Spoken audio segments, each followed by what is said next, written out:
Hello, everyone, and welcome to another episode of the Fantasy Reaction Show. My name is Andrew Velez. I'm here with my co-host, Mr. Joel Dehls. This is episode number 15 of the Fantasy Reaction Show, and we're here after an amazing Monday Night Football game with the Vikings and the Niners.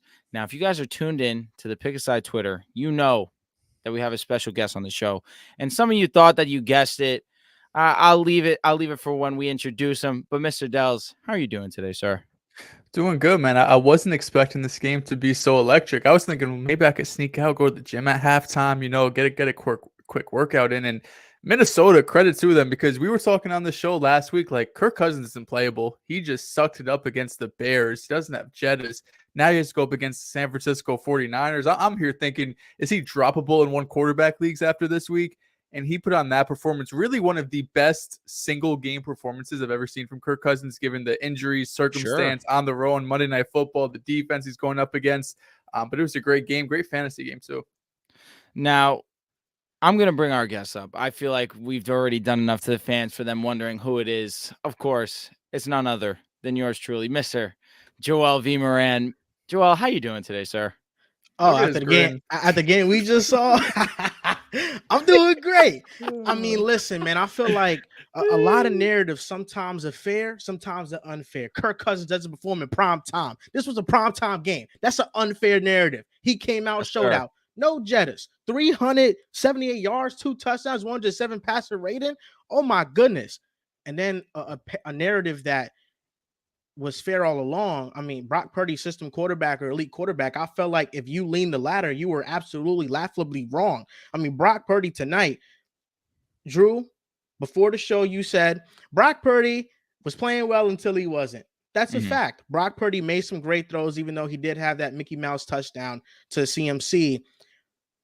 Last 2 drives of the game, when Brock Purdy's down, I'm thinking, when Tom Brady was in this situation, he led the Patriots down the field. Let me see if Brock got that Tom Brady in him. Brock don't got that Tom Brady in him. Let's stop comparing them, man. Brock Purdy folded. 2 interceptions. 2 interceptions, man. I want to hear about Brock Purdy. That MVP narrative is done. It's dead. Rest in peace. It's no way he's winning MVP. I'll say this, Joel. Of course, we had to have you on here because we know the conversations that have been surrounding Brock Purdy and the Pick a Side podcast. But I still stand by that. Brock Purdy really was having himself a great game until he wasn't. That throw over the middle of the field, I don't know if his timing was off. I don't know what he was seeing. That was a bad throw. The one that was supposed to go to Juwan that just went right into the safety's hands. That was a bad pick. And then the pick to end the game, one of those that the safety's kind of just hiding in coverage. Purdy makes a read, doesn't really see him. He makes a nice play on the ball. Another not great decision by Purdy. But up until then, he really was doing his thing. And it was really a great showing by Minnesota. Of course, we're going to talk about Purdy for a majority, but let's show some love to Minnesota. Joel, you started off with the right attitude, the right mindset. Kirk Cousins was unbelievable tonight to throw for almost 400 yards, 2 touchdowns on prime time with Jordan Addison going out, but then coming back into the game. Of course, we saw Hockenson miss a couple of snaps as well. You're without Jettas going up against the best defense in the National Football League. One thing I will credit is this Minnesota offensive line. The Niners could not get to Kirk. Whatever they tried to throw at Kirk Cousins, they could not get to Kirk. 0 sacks today taken by Kirk Cousins and 0 sacks allowed by that offensive line. They did a phenomenal job. But Kirk stood strong in that pocket, delivered strike after strike. He was absolutely unbelievable. But Brock, it's one of those situations where it was the big moment. You were hoping that he would make that big play, and in back-to-back drives, he folds up. And it's unfortunate because they were down in this game. Brock was rallying. You're right. You could say he had the Mickey Mouse touchdown, but he had the great pass to George Kittle that set up the play right before. And really just throughout the game, it was just the most typical Brock Purdy game, hitting his throws over the middle of the field, really making the easy throws, making the easy reads. He was doing and executing like we've seen Brock execute up until the final 2 drives. So it's not one that I'm going to hold over for the future. I'll say this. this was not great. It was not a solid performance. Joel's right. His MVP chances are dwindling by the second. Back-to-back weeks of inconsistent, unfortunate play by Brock Purdy. You definitely have 3 strong candidates with a significant lead over Brock. There's no doubt about that. But again, we heighten Brock because of situation and circumstance. Last pick in the draft, to be doing this at this level, whether or not it's not the result that you wanted. Of course, if you're a Niners fan, if you're a Brock Purdy supporter, we're going to hear from Riv on this topic tomorrow. I'm only assuming so on the full length podcast. But again, temper overreactions with this one. Not a great showing. You should have came out with the W on this one, but there were still some moments that you can take away that were positive. But then the last 2 moments from this game that you will be left with a sour taste in your mouth. To bring this back to fantasy for a second, it can't be understated how important this is for Justin Jefferson. The Vikings are now 3-4. Their upcoming schedule is the Packers, Falcons, Saints, Broncos, Bears, Raiders. Like Justin Jefferson, there was a conversation once he got hurt that this Vikings team, the season's going to go down the hill. They're going to be sitting at 2-8. Why bring in Justin Jefferson?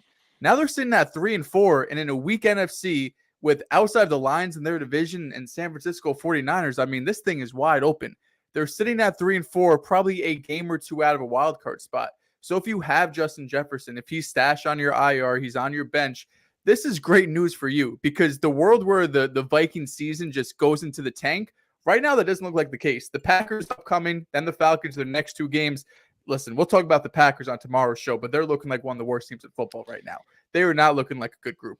You got something to say, Mr. Moran? Yeah, mister, because, later in it back to fantasy, you would have got a lot of points if you started that Vikings defense. You wouldn't you? You started that Vikings defense against Brock Purdy, the way they exposed him. I got a question I want to pose you, because if the 49ers don't get it done and they don't win the Super Bowl this year, I think the biggest reason why will be Brock Purdy. I think he's the weakest link on that team right now on the offensive side of the football.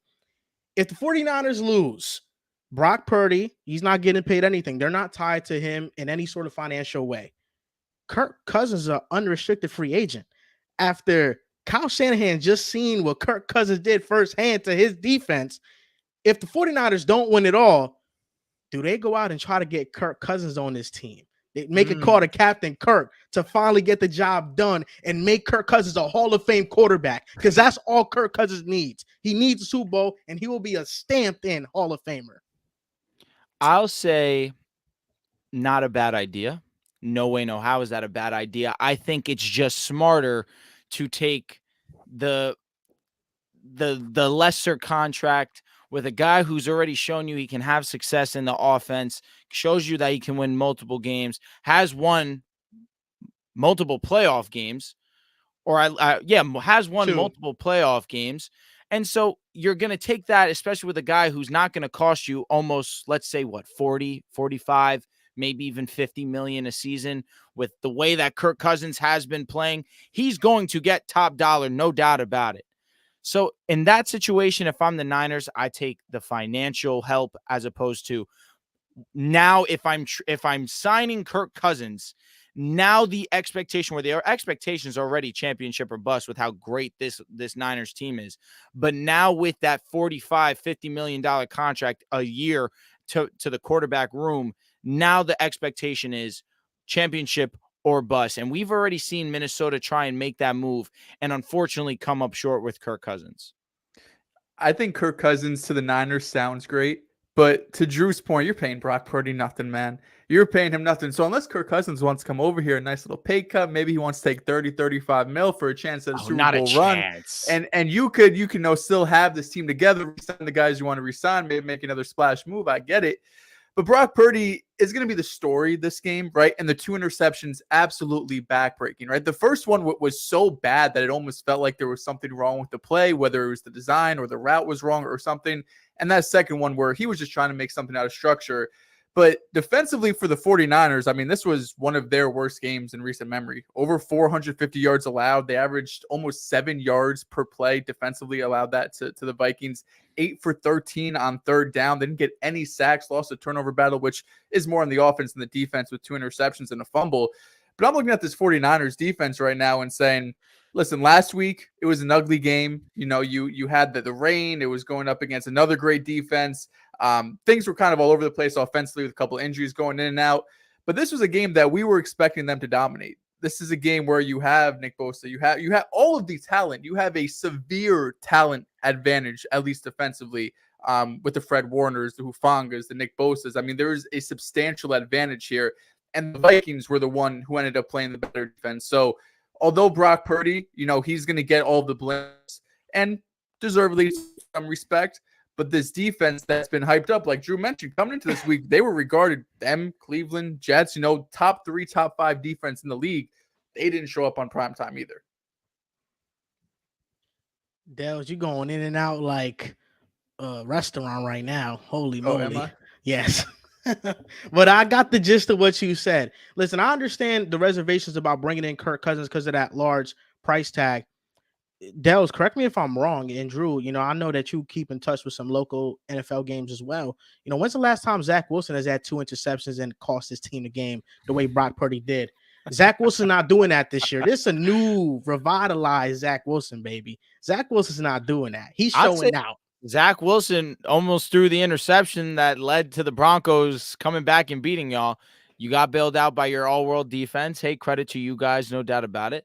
But I gotta give some flowers, I guess you want to say, to Zach Wilson for being resilient.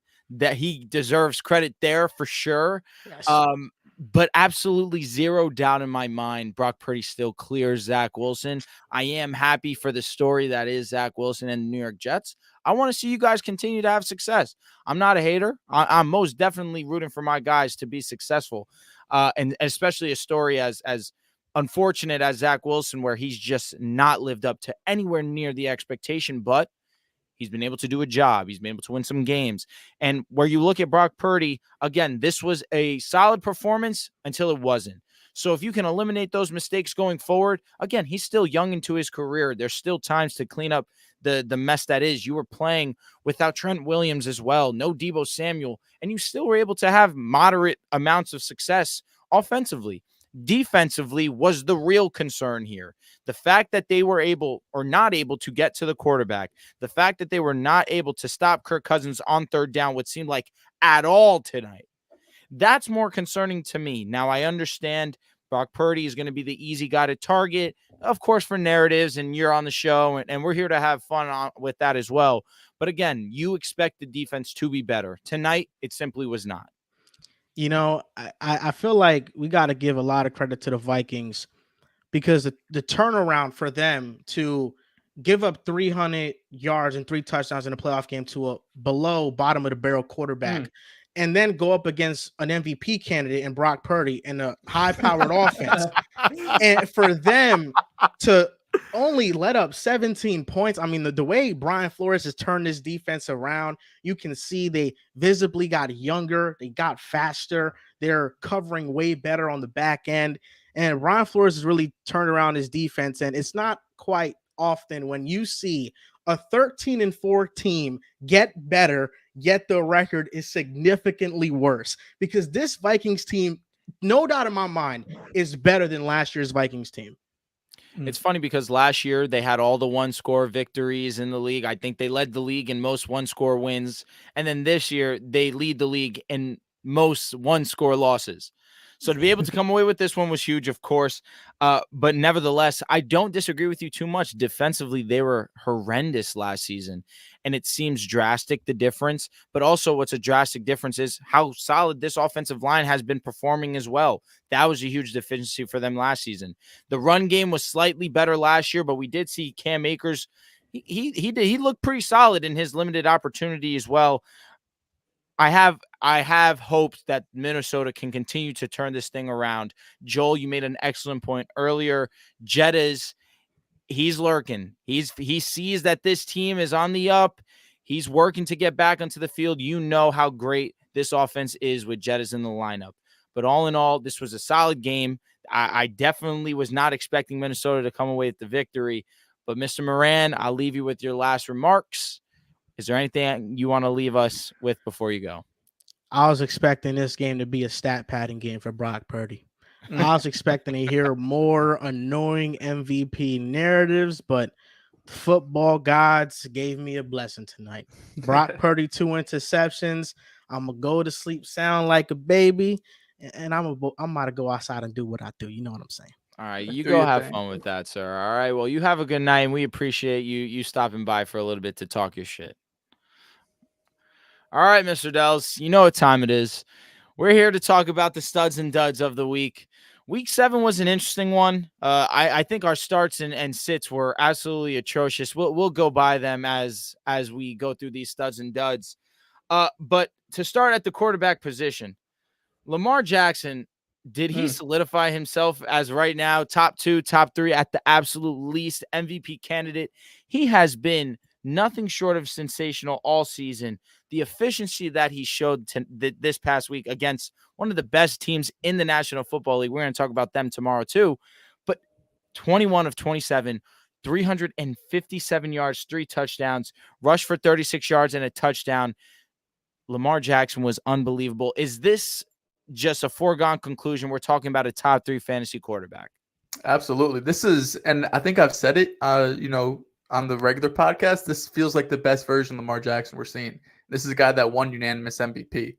This version of Lamar Jackson feels leaps and bounds more advanced than the 2019 version, where he felt more electric as a runner. And while he's still electric as a runner, what he's doing from the pocket is special. Like, he is pinpoint accurate. He's going through his reads. The arm strength, the arm talent's always been there, but the mental side of it looks like it's taken just such an insane leap from 2019 to now. So absolutely top 3 quarterback.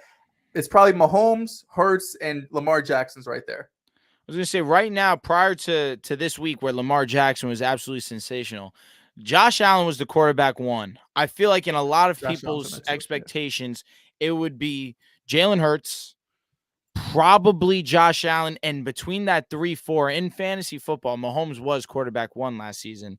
But with the way that Lamar Jackson has been playing, it's really that flip-flop between the two, and Mahomes, of course, in his own right, where Lamar Jackson finished with 41 fantasy points. Patrick Mahomes was right behind him with 40 fantasy points as well. Going up against the Chargers, 424 yards, 4 touchdowns. You know he's going to be sensational. Kirk Cousins, we just spoke about how amazing he was. Gardner Minshew cracks the top 3 with 30 fantasy points, going up against one of the best defenses in the league in the Cleveland Browns. I can't believe that score was 39. 39-38. 39-38. I took the under in that game. I took an alternate under, right? I put a little 3-leg parlay in, whatever. I'm like, oh, just get the Browns defense going up against Gardner Minshew. I was like, maybe a couple pick sixes might not go my way. You would have told me 80 points were scored in that game, bro. Such a weird game. On top of it, Deshaun Watson goes out, and Deshaun did not look good prior to the injury regardless. He goes out. You're 100% expecting that this is a defensive game. That was simply not the case. You saw Jerome go off. You saw JT go off. Josh Downs was amazing. We'll talk about him later. But Gardner goes and cracks the top 3 with 30 fantasy points. That was definitely not expected in the slightest. You had Jalen Hurts. You had Josh Allen. Those round out the top 5. Those 2 are going to continuously be in your top 10, top 5s. They're sensational. Last one I want to mention of the studs, Tyrod Taylor. Now, we're going to talk about Tyrod on our full length, but in fantasy football, this was one of those matchups that we talked about in our starts and sits. This was a great matchup going up against Washington. They give up the most point. They give up the second most points in terms of they give up the second most points regardless in terms of just total defensive points allowed. This has not been a great defense. This was a matchup that was written in the stars for Tyrod and the Giants. He was able to edge out 25 fantasy points, and that was really primarily to all his work in the first half. Had a solid drive in the fourth quarter, but really it was predicated off that first half success. There's going to be conversations. Is Tyrod Taylor a better quarterback than Daniel Jones? I'm here to put that to bed. It was an amazing matchup for the New York Giants and Tyrod Taylor, and even still, they only scored 2 touchdowns. They only scored 2 touchdowns. Relax. Against the Commanders. Thank you, Joel. That's all I want to say. But really, underwhelming performances. So underwhelming that Jordan Love cracks the top 10. Now, if this were real football, we'd be talking about how Jordan Love is Oh my terrible. God, so bad. We'd be talking about how Jordan Love is So not a bad. good quarterback So by bad. any means. So To bad. wait until the fourth to late third, early fourth to score your first touchdown against the worst statistical defense in football in the Denver Broncos, you really have to be bad. But in fantasy football, like we always say, we had our Blake Bortles of the year, right? If we could have a Blake Bortles award in terms of terrible quarterback that's going to be great in fantasy football, the It's answer would be Love. Jordan Love. Yep. And That's Sam a great Howell's call. definitely in competition for that as well. But Jordan Love continues to crack top 10 week in, week out because he's just going to do a job. To finish with 19 fantasy points, 2 touchdowns, and 180 yards. He hasn't been efficient at all. It's just he gets into the end zone. That's what he does. So we may not like him as a talent by any means, but in terms of fantasy, particularly in 2 quarterback leagues, if you're desperate in one quarterback, there's so many worse plays than Jordan. Yeah, Jordan Love has been, we're going to talk about it tomorrow, but Jordan Love has been a terrible, honestly. I said coming into the year, I was like, I don't think he's going to face plant. Like, I don't think he's going to be one of the worst quarterbacks in the league bad, but he's been one of the worst quarterbacks in the league bad. But we'll talk about that in tomorrow's episode. Moving on to the quarterback duds, there were 3 big ones. The first one was Jared Goff going up against this Baltimore defense that we knew the defense was elite, but we thought the Lions could just overcome that, right? Their offense had looked so good up to that point. Sam Laporta was out there. Gibbs was getting a full workload. He did get a full workload. Amon-Ra St. Brown is out there. He's healthy, but he was not good. 33 of 53, 280 yards, an interception, and 0 touchdowns. There was, 6 teams on by? 6, 7? He was quarterback 23, and there's like 10 quarterbacks not playing, 8 quarterbacks not playing, whatever it was. So he was really one of, not the worst quarterback this week for fantasy football. The other 2 are 2 quarterbacks that no one's selling them by any means, but probably 2 of the bigger names in all of football, Tua and Justin Herbert. And this is another situation where no one's going to talk about Justin Herbert. That's just the way it goes, right? People they give excuse for Justin Herbert. I think fairly, he's a very talented quarterback. I think he is not the problem with the Chargers. I think the Chargers are the problem with him. But Tua is an interesting situation where for fantasy, he's amazing. He's going to have some insane 40, 50-point games, be QB1 overall, multiple weeks. But then he's going to have games where he goes 23 of 32, 216 yards, a touchdown, interception, and quarterback 21 on the week. The media and the talk around Tua this week is going to be really ugly. Around the Dolphins, it's going to be really ugly. It's going to be, listen, they could beat up on the Panthers and the Broncos, but they played the Bills and the Eagles, and they haven't been able to do shit. And regardless of what your opinion is on Tua, on the Dolphins, there's still a window for you to take advantage. If the person in your league doesn't believe in Tua or he thinks there's a ceiling on this team, go out and make an offer. Because they do have Kansas City next week, so maybe you want to wait another week. They do play in Germany, but go and make an offer. Because Tua still has as high as a ceiling as basically any other quarterback in fantasy. Not as consistent as the Lamars and the Lamars and the Mahomeses and the Allens, but Tua has shown multiple weeks already this season that he could be the quarterback 1 overall for a week. So just because he has one bad week on national television and the Stephen A. Smiths and the Colin Cowards and the big names of media are going on these crazy tangents about him, doesn't mean he still can't be amazing for fantasy football. Quarterback 21 on the week, but you should still look at him as a top 7, 8 guy in fantasy. And to think, man, we were a Tyreek Hill drop away from not even mentioning to his name this episode. But because that's the case, Tyreek couldn't bring that ball in, and Tyreek's been Mr. Reliable all season long. I'm only just speaking the truth. Tyreek dropped what should have been a walk-in touchdown, and we could have avoided having this conversation. So I understand what you're saying, no doubt about it. You could say that in the 2 games that they've played, really good teams, Tua Tagovailoa has not been what we've seen him against the other teams in the league. But going up against the Eagles, I think he was very impressive. He made a ton of impressive throws. And we would be looking at this game a whole lot more different if Tyreek Hill did catch that ball, because statistically the box score watchers are going to come at you and they're going to try and think that they're winning an argument, when in reality you sat and you watched that game.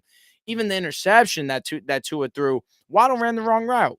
So was it a good throw? No, but if Waddle's not there, that's a pass interference. Now the ball's at the 1 yard line. Again, just so many different things. If you're watching the game, it allows you to understand that it's going to be okay. If you're a Tua owner, if you're a Tua manager, I should say, relax, trust that he's going to be okay. This was a good performance that was unfortunately perceived as not. Don't disagree. All right, You wanna move on facts. to No, running backs? we're gonna Here move we on go. to the running back studs. Excuse me, I apologize. I forgot you mentioned Herbert. You're right. Herbert's Yeah. gonna get the glossed over treatment. Again, I'm one of those guys that believes in the talent of Justin Herbert, but it is getting to a point where maybe we aren't as lenient. And I'm keeping an extra eye on that because, we were critical of Burrow early in the season, but we gave him some time because of the injury. He looked great against Arizona, didn't look that great bouncing back the week after. It's been a slow burn with Joe Burrow, and I've been trying to keep my eye on that and not be too critical or under critical. But now with Herbert, the excuses are really limited. I get you don't have Mike Will, but you still have Keenan. Austin Eckler is back. Your offensive line is better. So now I may be keeping an extra eye on you not performing to the standard that we are expecting. Even though you started the season off amazing, these last couple of weeks, you have not been what you had shown us earlier in the season or what you've shown us throughout your career. So again, it's something that I'm definitely monitoring for the future. Now, let's move on to running back studs.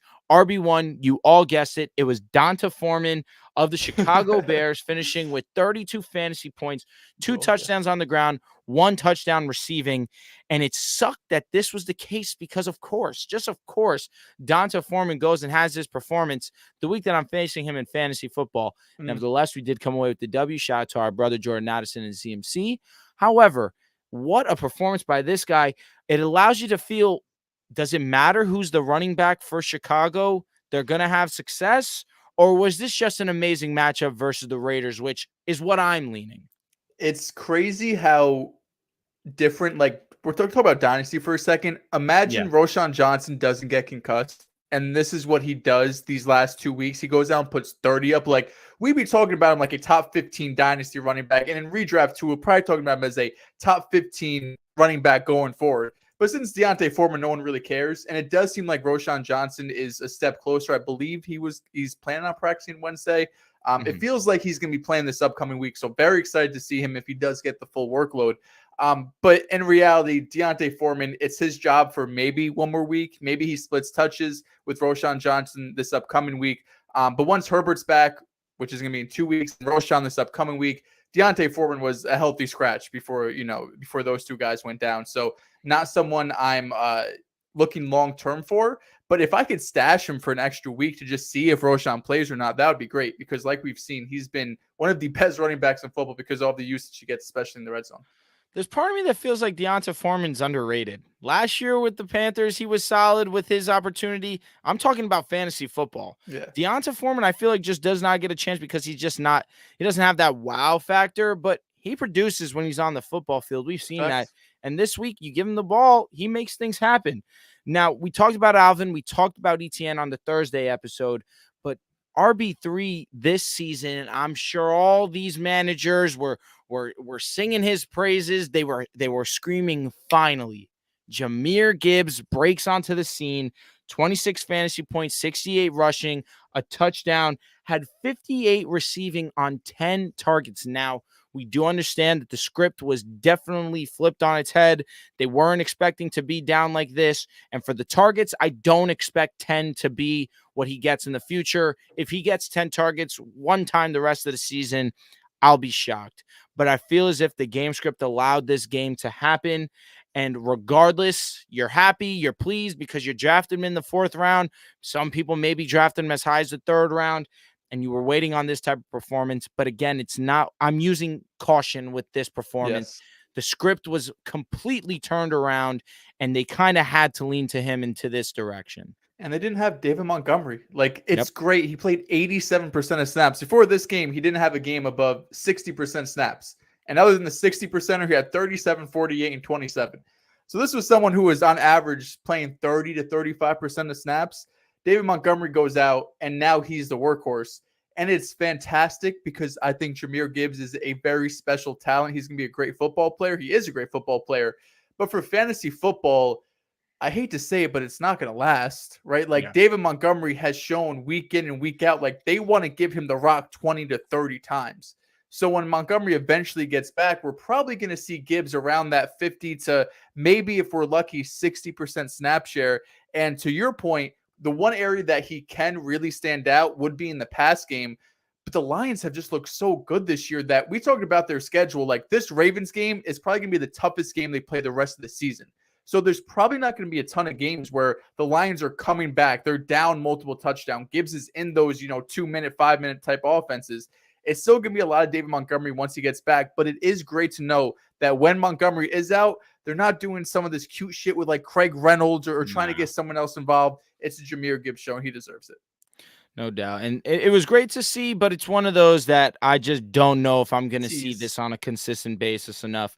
But if you're in a dynasty league, you got to see it at least once. And there is some hope to be had. You know the talent that is Jahmyr. It's inevitable. Just give it some time. Of course, CMC is going to be CMC. 16 straight weeks with a touchdown. In my opinion, the greatest fantasy skill position player of all time. He's amazing. Jonathan Taylor finally cracks the top 10, and this was a week where I said, I don't know. I don't love the matchup. It's against Cleveland. They've given up the fewest rush yards. This may not be the week that Jonathan Taylor gets back, but think about it. He was so good. He even tweeted himself, I get into the end zone. I got a drug test waiting for me. He scores a touchdown, 75 rushing yards on 18 attempts. Did have 3 catches as well, 45 receiving yards. That's great to see because we know Jonathan Taylor has the capabilities to be a pass catching back. Is it finally time to unleash him? Is he here? Has he arrived? He's got New Orleans next week, who we just saw ETN have a great game against, so they are beatable. Sure. Before that, they were fantastic. Jonathan Taylor had 18 carries. Zach Moss also had 18 carries. His only went for 57 yards, no touchdowns, and really nothing in the receiving game. So finishes as RB 30 on the week. So we're not going to talk about him much. I don't know how many attempts Gardner Minshew had off the top of my head, but the fact that JT was able to get 18 carries, Zach Moss was able to get 18 carries, and they still put up 39 points. A very weird game script. I'm probably going to be forced into starting Zach Moss next week because Jerome Ford has a high ankle sprain. He's going to miss a couple of weeks. I don't feel terrible. Like 18 carries is pretty elite. I don't know. Yeah. Because the week before he gets 7 carries for 21 yards, and you're sitting here like, damn, like this is probably the start of the, the beginning of the end. But then he comes back, still playing 50% of snaps, 18 carries. So Jonathan Taylor, I think this point going forward, you could start him with confidence. But Zach Moss still, until they show otherwise, is probably a flex-worthy type play or a desperation RB2 if you have guys injured or on a bye. Gardner Minshew did finish the game with 23 attempts, did complete 15 passes, but that they have to game scripts. Lean into the run. Why wouldn't you? Gardner Minshew's not a guy that I want throwing the ball upwards of 30, 35 times anyway. I'm going to give the ball to the guy that I just paid millions of dollars, and Zach Moss, who's done a great job in filling those shoes while he's been gone. That's very easy for me to say very, very calmly. Saquon Barkley cracks into the top 10. Finally, you're waiting on that performance. And James Cook and Jerome Ford, those two round out the top 10. Jerome Ford's unfortunate. He will be out most likely 1 to 2 weeks. He looks good. He's explosive. He can break that big play. It's unfortunate that he did go down. And then James Cook, I love seeing him involved in the pass game. Like I've said, he is a favorite target of Josh Allen. 46 yards, 3 catches on 3 targets, rushes for 56 yards on 13 attempts. He's going to be a reliable option for Josh Allen continuously. It's just going to be a matter of if the Bills want to give him that workload, because we've seen Latavius Murray kind of dig into that a little bit. But James was able to get into the end zone and put himself into that top 10 discussion. Yeah, and the Jerome Ford almost felt like it should have been a bigger game because he had that 67-yard touchdown to start off, and then he finished the game with like 75 yards, gets hurt second half, I want to say. So it felt like you almost got cheated because he had that big rush, and you're like, oh, this could be a 150-yard, 2-touchdown type game, and he ends up doing like basically nothing after that. But moving on to the RB duds, we have no more studs. Is that right? Nope. Okay. We have a lot of big names in the stud section, and the number one name that everyone was going crazy about has to be Bijan Robinson. Played 17% of snaps, 1 rush for 3 yards. people were pissed off. The NFL seems pissed off. They're doing an investigation into why he didn't have some sort of injury designation. But to be honest, even if you heard that Bijan Robinson was questionable with an illness at noon Eastern, right, going into this game, him in your lineup. You were still starting him. No one was sitting Bijan Robinson, no matter what the report was. Even if it was he's going to see 50% less work, you probably still have him in your lineup because he's that special. It's unfortunate that this is how we found out that it happened after everyone locks and you can't make that adjustment. But Bijan Robinson, what are you going to do? He's still going to be a top 5, top 7 type running back rest of the way. Josh Jacobs did not have a great game. 11 carries for 35 yards, only 1 reception for 6 yards. Finishes as RB39 in the week, and now he has 5 finishes as RB20 or worse, but does have 2 finishes within the top 6. So Jacobs really does feel like he could have that multiple touchdown type game, but he hasn't been able to consistently put multiple great weeks together outside a 2-week stretch where he was literally RB5, RB6. He is RB14 on the week, but it probably feels a bit worse than it actually is. And then these next really 2 to 3 names, these 2 next names I'm not that worried about. The third one I want to get your opinion on. Austin Eckler, 14 carries for 45 yards. It felt like he tweaked his ankle. He did tweak his ankle first, second quarter, came back into the game. I'm not overly worried. He played two tough defenses with Dallas and Kansas City. I still feel fine about Eckler. Raheem Mostert, 9 for 45. The Eagles did a great job bottling up this rush attack, right? 9 for 45 sounds efficient, but he had 1 run for 20 yards. So everything else was 8 for 24. That's 3 yards a carry. The Eagles did a great job being able, especially on the perimeter, setting an edge, not letting Raheem get out in space. But as long as Achane is out, you're starting him. The name I want to throw at you, Aaron Jones. This Denver matchup was sexy. Was he your star of the week? I was Ford. You were Jones. Yeah. He was your star of the week. I thought this was going to be a great matchup, coming off the bye. Only played 36% of snaps. Did have 5 targets. But week 1, he was great. The hamstring happens. He has not been the same since. So do you think this is just the Packers are slowly ramping him up back into it? A.J. Dillon actually looked kind of decent in this past game. I know it was Denver. But Aaron Jones, what are your thoughts on him for the rest of the season? I always say in fantasy football, the worst injury to have a player on your team have is a hamstring injury, especially when they're older. Now, there's, of course, the exceptions with Jettas. He has the hamstring injury. You still move forward with him. A Deontay Johnson, that's one of those that I'm keeping my eye on. I have Deontay in multiple leagues. He did look good in his first game back, but it is a hamstring. You can expect him that you proceed with caution. Now, with Aaron Jones on the older side, hasn't been this over-the-top workhorse, but of course, he's a dual-threat running back. He is used in multiple facets. He is essential to this offense. Now, I think they're slowly trying to ramp him up back into this offense. They saw that A.J. Dillon could have done a fine job like he did against Denver and try and limit Aaron Jones. They did not come away with the W. It kind of bit them in the ass in the end because they tried to temper his workload or kind of ease into his workload. And then in the end, you didn't end up walking away with the W. But again, A.J. Dillon, where we may not love him as a talent or feel like he's not the best running back by any means, going up against Denver, he was able to do a good enough job, and anyone can do a good enough job against the 32nd ranked rush defense in the National Football League. That's why we had expectation for Jones. But again, until you see it on a consistent basis, it's not an ideal situation. Hamstring injuries are always going to linger. You always have that thought in the back of your head. You're not running the same just because you're always afraid of that pull. Ironically enough, I just suffered a hamstring injury. People are calling me old. I'm the same age as Jettas. But definitely, I'm not the same age as Aaron Jones, who's closer to 30. And with that hamstring injury, it's one that you just simply cannot escape. And we saw it with CMC a couple of seasons ago, and here we are now with Aaron Jones having a similar issue. Absolutely. And I think you made a good point that they lost this game. Aaron Jones only had 11 touches. So when LaFleur goes into that lab, when they're looking at the game plan for next week, what can we do differently? I'm sure get Aaron Jones more touches is going to be top of the list. No doubt. Now let's get into these wide receiver studs. Now, really, the issue with the wide receiver position is that it's kind of the same guys over and over and over again. And you have A.J. Brown 5 weeks in a row, over 125 yards. Unreal. this guy has solidified himself as a tier 1 wide receiver. There's been a ton of conversations of he's great. He's just not Devontae. He's just not Jetta's Chase, Cooper Kupp. No, he is.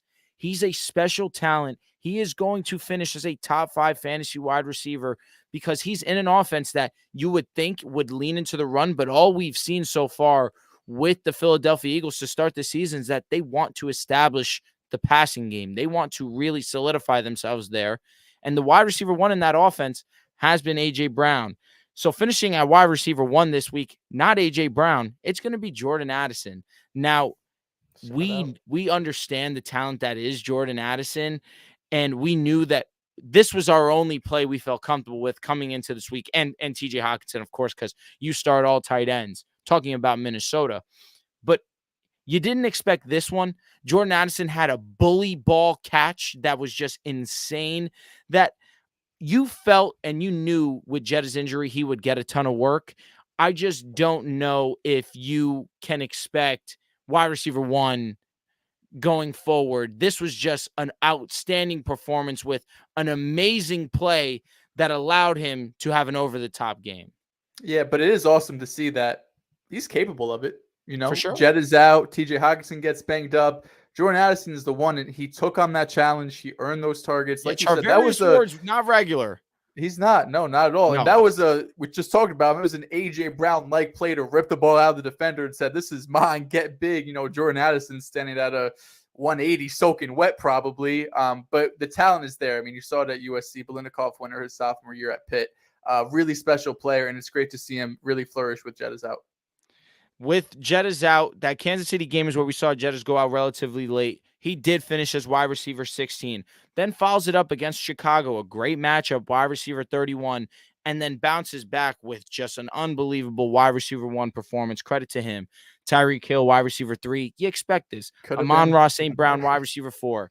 This is expected. These are guys that are always going to be there. Puka Nacua, you can expect this. He is number 3 in receiving yards right now. He is going to be in that upper echelon of wide receiver just because of how great and prolific this Rams offense is. Now, this one, I say it's the same guys every week, but that's, of course, talking about that top 5. Josh Downs creeps into the wide receiver. Hey, we were here. 20. We were here. Josh Downs goes and puts up a great performance against the Cleveland Browns. Minshew has an amazing connection, like Joel has mentioned on this show. He has a strong connection with Gardner Minshew.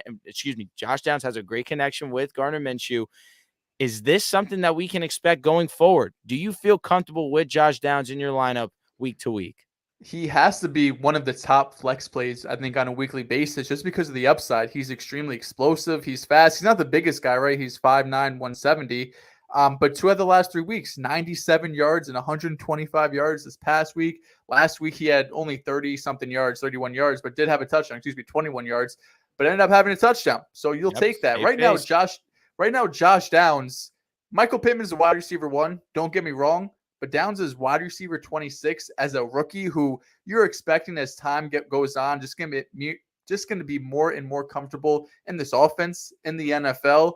Like you said, the connection with him and Minshew is real. So if you were able to snag Josh Downs probably for very little fab, because it's not like he was this highly touted prospect who went in the first round, he's someone you could flex every week and feel pretty comfortable about it. And the last guy that I want to mention that rounds out this top 10 is none other than Jacoby Myers. And we have given Jacoby his flowers because deservedly so. He has finished wide receiver 3, did miss that week 2 because of the concussion. Kareem Jackson laid a terrible hit on him that forced him to miss the game. Goes wide receiver 31, but still has 85 receiving. And that was on 12 targets, 7 catches. Struggles the following week against the Chargers, but since then, wide receiver 10, wide receiver 12, and wide receiver 10 again this week against Chicago. I mean, is this guy just not an automatic? Is he a wide receiver 1? Are we talking about Jacoby Myers as a wide receiver 1? Yeah, in a game where Tay really, even after the comments he made, he got a ton of targets, like 12 targets, something like that, but didn't really turn into much fantasy relevant production. But Jacoby Myers right now is a high-end wide receiver too. And if you said low-end wide receiver 1, I wouldn't call you crazy. He's getting targets, yards, touchdowns. It doesn't matter if it's Jimmy G, Aiden O'Connell, Brian Hoyer, whoever it is, they're looking Jacoby Myers' way. He gets open, it feels like, on every route. The routes are crispy, and he looks pretty good after the catch too. Has some explosiveness there that I feel like we didn't see a ton in New England, but they can't do a lot right with receivers, so I shouldn't be surprised. But Jacoby Myers is another like late-round guy, probably even undrafted, that you might have picked up in free agency and is a locked starter for you going forward. Yeah, in our leagues, almost every single one, Jacoby Myers was undrafted, but was one of those prized possessions on the waiver wire very early on. I have to give him his credit because in New England, we knew that the talent was there, but he never really overly excelled. He had the record for most catches That was without his a biggest touchdown thing. at one point. His biggest thing was he can't score a touchdown. And so then now this season, for him to come out the gates and be as great as he has gotten to the end zone 5 times already this season. It's been a testament to his grind and really kind of insane that you're in an offense with Devontae Adams and you're the guy that we're talking about, not Devontae, not Josh Jacobs either. Yeah, outproducing him. Moving on to wide receiver duds. We didn't have any more, right? Nope. So the two big ones are probably Cooper Kupp and Keenan Allen. I don't think anyone cares. I don't think anyone should care. These are two guys you're looking at top 5, top 7 receivers going forward. The other names that are interesting, we talked about Calvin Ridley already on Thursday. If you want to go look at that episode, it seems like Christian Kirk is kind of the wide receiver 1 there. Ridley has these up and down weeks, but if you want a full explanation, go check out that episode. One player I want to talk about before we get into kind of the meat of it, pause. You're a big Jameson Williams guy. Jameson Williams guy. Not talking dynasty because we get into the weeds. Is he droppable in redraft? Or he had the big touchdown 2 weeks ago, but another goose egg. Are we just done with him? This is where I have to try and put bias aside just because I know the big playability that he's capable of. If you have the flexibility of being able to keep him on your bench, try and do so. You know that this Lions offense is explosive. You're not going to face the Ravens defense every single week. It's not going to be that much of a hell matchup for them. I still think that it's worth keeping him on a roster for maybe a week or two. It very easily could change next week, but I think with how explosive we know that he can be, I'm interested to see what happens the week after. Okay, I can understand that. So moving on to the receivers that we actually care about. Amari Cooper got 8 targets, which is good. The bad is it only turned into 2 receptions for 22 yards. Now, last week, he also got 8 targets, turned that into 108 yards. So what I'm taking away is I think Amari Cooper is still very talented. I just think this is more or less the ups and downs that come with backup quarterback play. When you have PJ Walker out there, and who knows if Deshaun would make it that much better, but with PJ Walker, you're going to have some games where the ball is accurate, it's coming out on time and in rhythm, and you're going to have games like this where they still put up, damn near 40 points, but Amari Cooper, who is your number 1 weapon, really was not involved.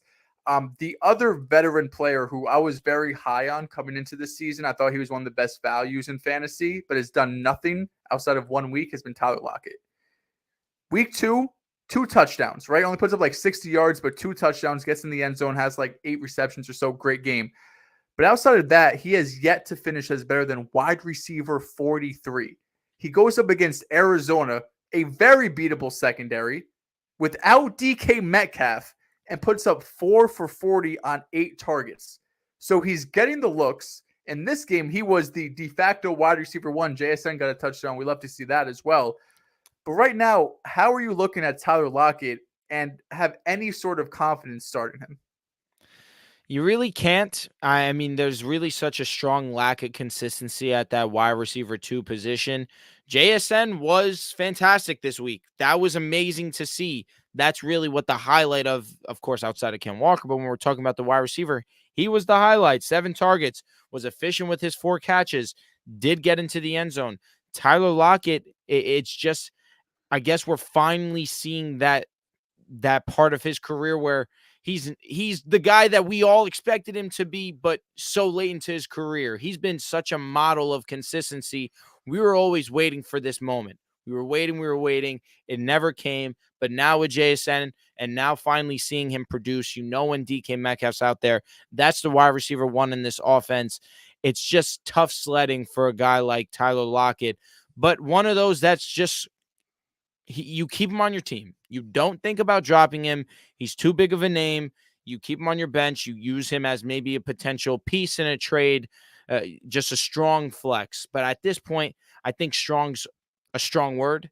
He's a flex play at this point. You can't trust him because there's such a strong lack of consistency, not just with him, but I think with this overall Seahawks passing game. And we did get news. I see the comments. Chris Olave did get arrested for reckless driving. We don't have the details, but the report I saw was he was going 35 over the speed limit. I wouldn't expect any sort of suspension or anything if that's what you guys are referring to. But getting back onto the duds, Christian Watson, man, 3 receptions for 27 yards. Denver matchup was juicy. Did injure his knee on the last drive, last play, was it, or last offensive play when Jordan Love threw that interception. It sucks. And I know I said it a few weeks ago, but there really are just some players who can't seem to stay on the field.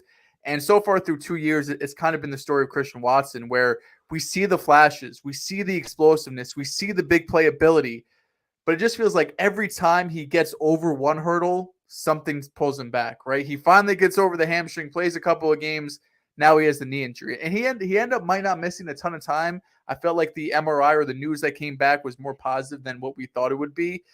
But right now, Christian Watson, at least for redraft, is someone I can't really feel comfortable starting, because any game it feels like he might play 40-50% of snaps and something gets tweaked or he gets injured and now you lost him. So if you didn't have that big 50 or 60-yard play, you're probably out of luck. And in Dynasty, he is someone I'm absolutely looking to ship off. He is someone that you're probably not getting a first-round pick for him, but I'm taking a lot of players over Christian Watson right now just because his health scares me so much. This isn't just in the NFL. This goes back to college, multiple soft tissue injuries, and it just keeps on going in the NFL. And historically speaking, there aren't a ton of guys that have all of these injuries in college and early in their career and just turn it around, and all of a sudden they're an Iron Man once they're in their mid to late 20s, early 30s. So Christian Watson, I guess, went on a bit of a tangent there. But the injuries are piling up, and it's starting to scare me.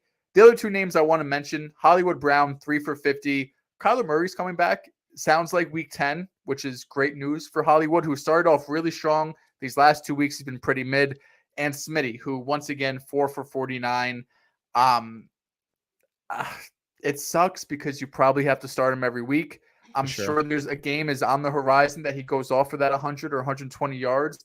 But A.J. Brown, like you mentioned, has taken a leap into that tier 1 Jetta's Chase type of tier, where he is, with Jetta's out, probably the most dominant wide receiver in football right now.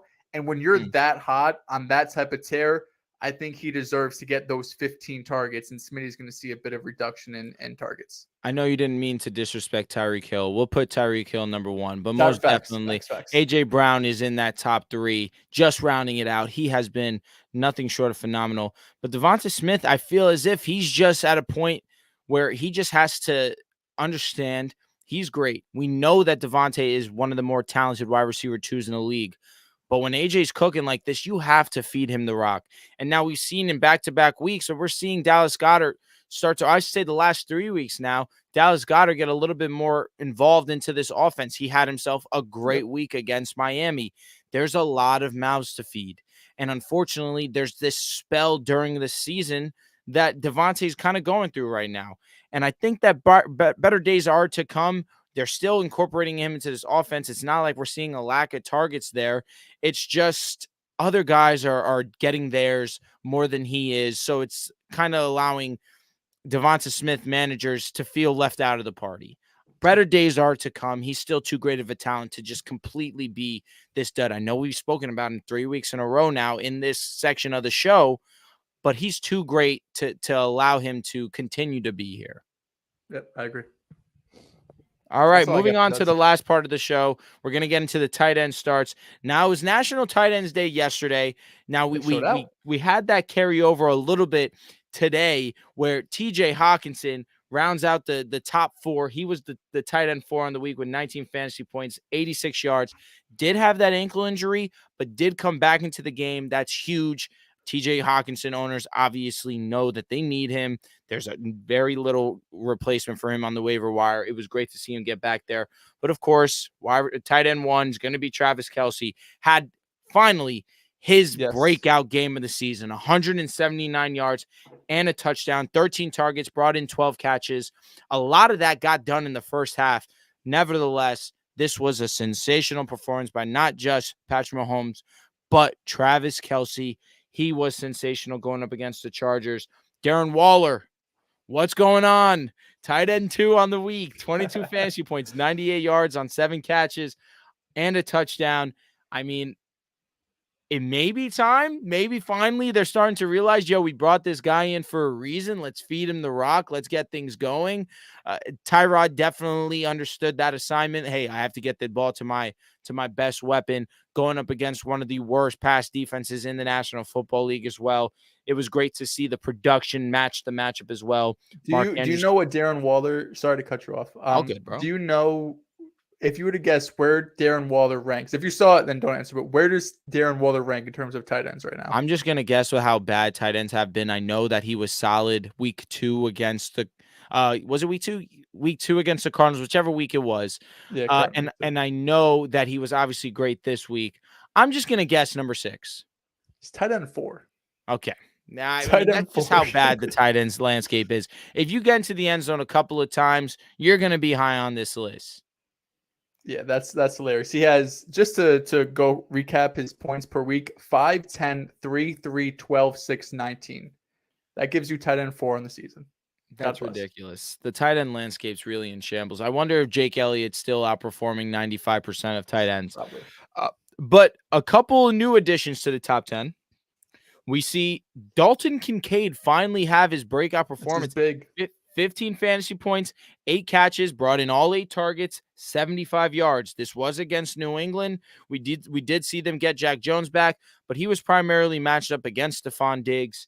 I mean, this is enormous. Like you mentioned, we're finally seeing the rookie get involved into this offense. Josh Allen was leaning on him. We saw Dawson Knox get a little bit of love, but he did get banged up in this matchup. He needs wrist surgery. Dawson Knox he might get placed on IR. Now, Dalton Kincaid coming off this performance with Dawson Knox, pair that going on injury reserve potentially.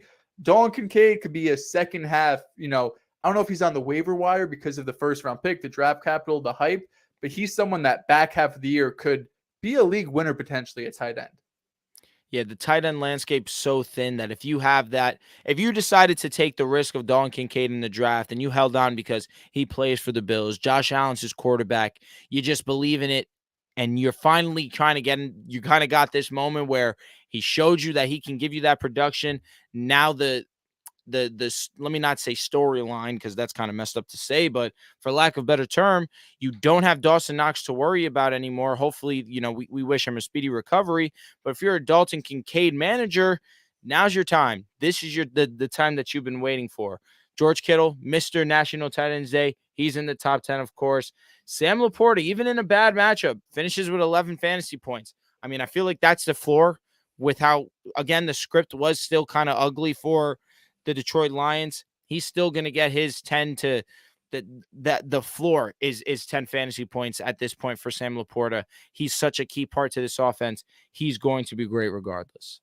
Yeah, and I'll be honest, I was going through the duds and we don't really have a ton. I feel like most of the people it was National Tight Ends Day. It was. The offenses were doing their due diligence to get these tight ends some love.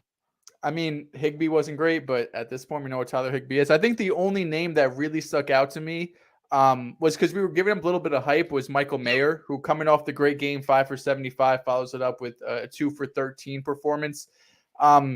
Rookie tight ends, right? We said stash him. Probably don't want to start him if you don't have to. But a bit disappointing that he finishes as tight end 29 on the week. But outside of that, I mean, there's not a ton of guys you're looking at like, damn, like I'm disappointed. Luke Musgrave was someone I was typing up, but more desperation than anything, 4 for 30. Yep. So there wasn't any real shockers. Jonnu Smith, who had a couple of good games, only goes 3 for 37. But overall, the tight ends that you expect to perform put up good numbers. Yeah, the only two that I guess were worth mentioning for me would be the two most targeted tight ends in the National Football League, Kyle Pitts, Johnny Smith. And I mentioned Kyle Pitts because he had the insane one-handed grab. I feel confident with Kyle Pitts going forward. Maybe not the situation, but the talent that is Kyle Pitts, you can't give up on him. You know he's too great.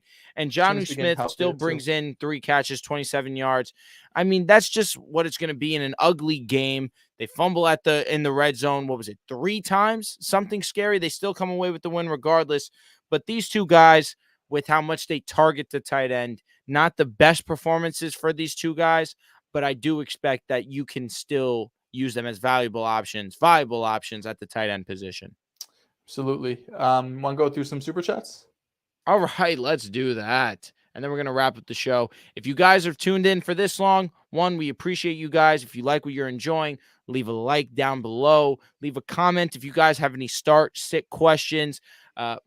If you haven't subscribed to the channel yet, go ahead and do yourself that favor right about now.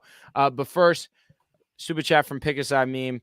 First person to get a perfect week, I'll give that person an extra jersey. Damn. Listen, we're striving for it, but we struggled so far this week. I was terrible this week. Have you been the closest? You went 1 week, you were like 11-2 or some shit like that. Yeah, right? I lost 2 games, and it was pretty painful. And all of them were on missed calls, which sucked. Right, yeah. Kill moves. It's hard to go undefeated. Yeah, what are you going to do? Kill moves, pick a side legend. Dehls, have you been doing any college football scouting? Hopefully you peep my Louisville team. Jawar Jordan and Jamari Thrash have been dogs. Go Cards. I have not started college football scouting yet, but I will tune in.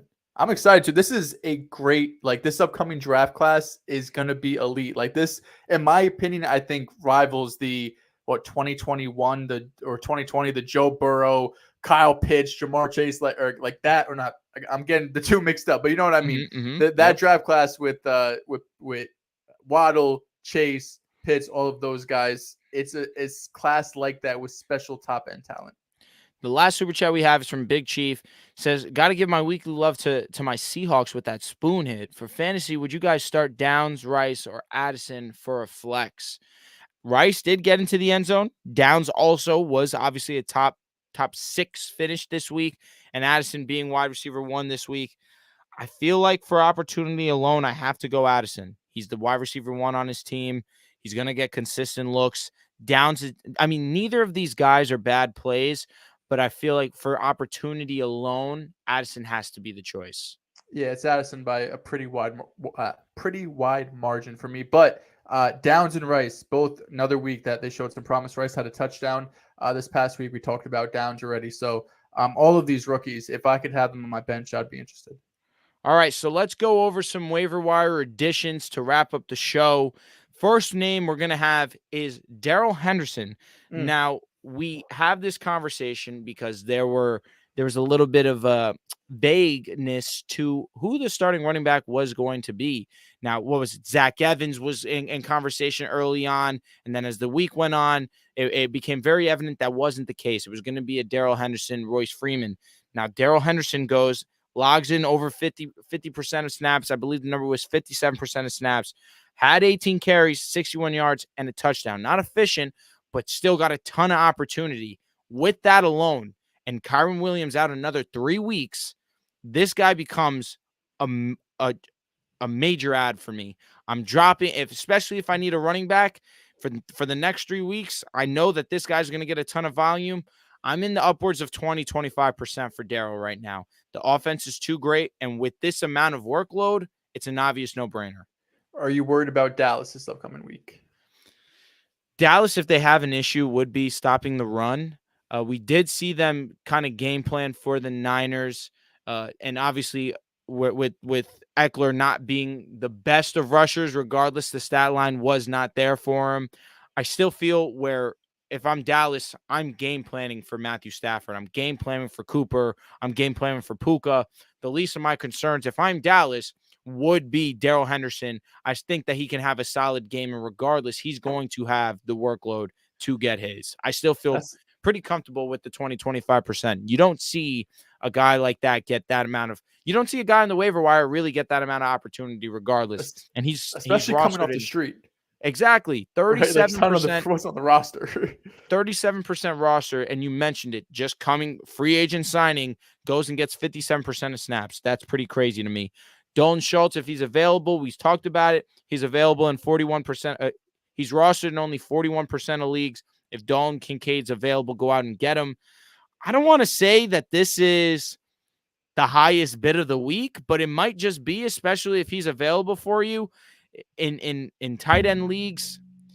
If you really are desperate, it's not crazy to throw the same amount of percent on Darrell Henderson, that 20-25%, just because for the long term, if he can get things going and he can become a reliable option for Josh Allen, like the plan was supposed to be, this guy becomes, like Joel mentioned already, a league winner. I feel comfortable throwing that 20-25, maybe even if you're desperate, 30%.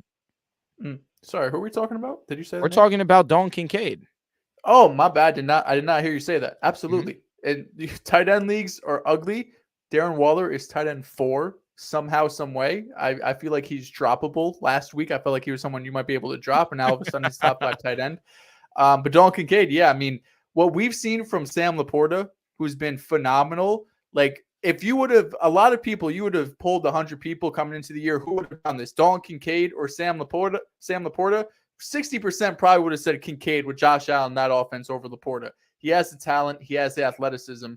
So, yeah, if you need a tight end, he's out there. Knox expected to miss at least a couple of weeks. Wouldn't surprise me if he goes on IR. He'd probably be my top addition. Josh Downs rostered in only 52% of leagues. If he's available, go ahead and do yourself a favor. Put some money on him. I feel in a similar range. I'm probably leaning more 15, 20% just because Gardner Minshew is his quarterback, but he's been pretty great. Like we've mentioned, double-digit fantasy points in 3 straight weeks. He's been pretty reliable, one of the stronger flexes that you have. But because Minshew is his quarterback, regardless of the connection, I'm teetering between that 15% and max 20%. One name I want to bring up, this is deeper leagues. This might even be dynasty. Probably not a ton in redraft, worth a ton in redraft. But Demario Douglas, wide receiver for the New England Patriots, by far the most explosiveness on the team. He finally saw the field, played 62% of snaps. For this week, he was playing like 12, 33, 24, 8% of snaps. He was not seeing the field, but got 6 targets, 4 receptions for 54 yards. He showed off that pop, the yards after catch ability. So someone I'm probably not picking up. If you have like 5-6 people on a bench, I'm not going and getting him, as a priority ad. But if you are in a deeper league, if you're in a dynasty league, only rostered in 2% of leagues, so those are probably some really deep dynasty leagues. He's someone I'm looking at, and I also see Anthony in the chat asking what FAB is. It's free agent acquisition budget. So probably a lot, or I don't really know what it is. I feel like FAB's become so popular, but the old school way is it's reverse standings, right? So if you have the worst record, you get the first dibs at the waiver wire. You get it, you go down to 10. This is you get 100 fake dollars or 1,000, could be any amount of fake dollars, and you could bid on free agents. So say, for example, Demario Douglas is out there. Say I bid $20. Drew bids $17. We can't see what each other bid, but since I bid 20, I end up getting him. So it makes things very fair. It's none of this weird, just because you have a bad team, you get better priority. So if you can, change it midseason, because it's by far and away a better solution than the reverse standings method. The last name I want to mention is a name that we've already mentioned on this show, Amari DeMarcado. Now, we went into the week thinking that it was going to be Keontae Ingram, and now we see it. 80% of snaps were handled by Amari. Was not the most efficient with his touches, but definitely not bad. 13 attempts, 58 yards. Saw a good amount of targets as well. 5 targets, 4 catches. Not efficient with them. 17 yards. Almost finished with double-digit fantasy points. Did finish with 9.5. But if he's available, definitely worth a snag. Only rostered in 20%. I mean, I'm pretty sure you can get him for cheap. No one's really glossing over Arizona's backfield. I know that this was a hot commodity just a couple weeks ago. But again, it's one of those with 80% of snaps, that's kind of undeniable. I don't know why they did that to him, where the week that he filled in for James Conner was 77. And then we saw 43 last week. And then this past weekend, back to 80%. So if you can go and you can snag him, I'm pretty sure you can get him for 5%, 10%. I don't know if anybody's throwing more than that unless they're overly desperate. But definitely one that I wanted to mention because we were talking about it on Thursday, talking about Keontae Ingram. And Keontae went out there and gave you a big old goose egg. And so that was in my lineup, just to let you know. I went through that. So, of course, just to help you guys out, go ahead and get Amari DeMarcado if you guys are in a hole. But, Joel, if you don't have any other names, any more add-ons, that's going to do it from us. We do have one super ahead. chat. We got one last-minute super chat from Big Chief in here. Wanted to ask thoughts from Ramondre. Is he back? Now, I'm actually super thrilled that you stopped me before ending the show because what we'd been asking for from Ramondre was what exactly, Joel? Get him involved in the passing game. 2 weeks in a row, back-to-back, he has seen 6 targets, has brought in, this past week, brought in all 6. Last week, brought in only 5, right? And had 51 receiving yards. This is what allows you to believe in the hype of Ramondre Stevenson because we know how great he is as a pass catcher.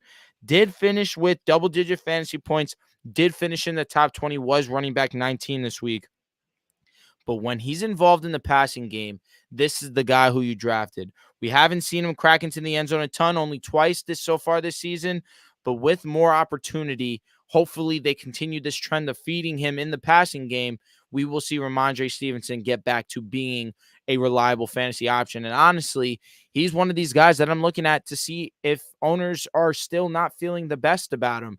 Maybe I can still try and get him while we see he's trending upward. Maybe I can still get him for a lower price than what we would have gotten him earlier in the season. So maybe now's your opportunity where we slowly see him start to creep back into Ramondre Stevenson territory where we haven't seen the big blow-up game. Maybe now's your time to go and get Ramondre Stevenson. And his upcoming schedule, Miami, Washington, Indy, bye, Giants, Chargers. So the schedule lightens up. Like you mentioned, getting work in the receiving game. This Patriots offense as a whole still scares me. Great win against Buffalo, one of the biggest upsets. We had 2 of the bigger upsets between the Vikings being San Fran, Patriots being the Buffalo Bills. I still don't feel great about their offense going forward, but it's a very welcome sign that he's still getting, between 60, 70% of snaps. He's getting those 5 to 6 targets. If the Patriots in general can continue to reach the red zone and give an opportunity to score, you can see Ramondre back into that top 15 type of running back range. And Lord knows the streets need that because Ramondre is that dude. I love Ramondre. But that's going to do it for this episode of the Fantasy Reaction Show. Again, if you guys have stuck around this long, leave a like down below. If you have any comments, any questions, start sits, leave a comment down below. If you guys are not subscribed to the channel already, what are you guys doing? Go ahead and click that subscribe button. Turn on the notifications so you guys know when we're going live, when we're dropping clips, when we're dropping the full-length podcast. You guys are up to date with all your pick-a-side content. And a little spoiler, Wednesday, we might have a new show for you. We're going live. I don't know if we're going live tomorrow for our full-length episode, but we will be recording our full-length episode. But Wednesday, we will have a new show for you. I'm just giving you guys that little tidbit. If you guys stuck around this long, you guys got that little news break. Who needs a show? with that being said, that's going to do it from us over at the Fantasy Reaction. We appreciate you guys sticking around and chatting with us, and we'll see you guys.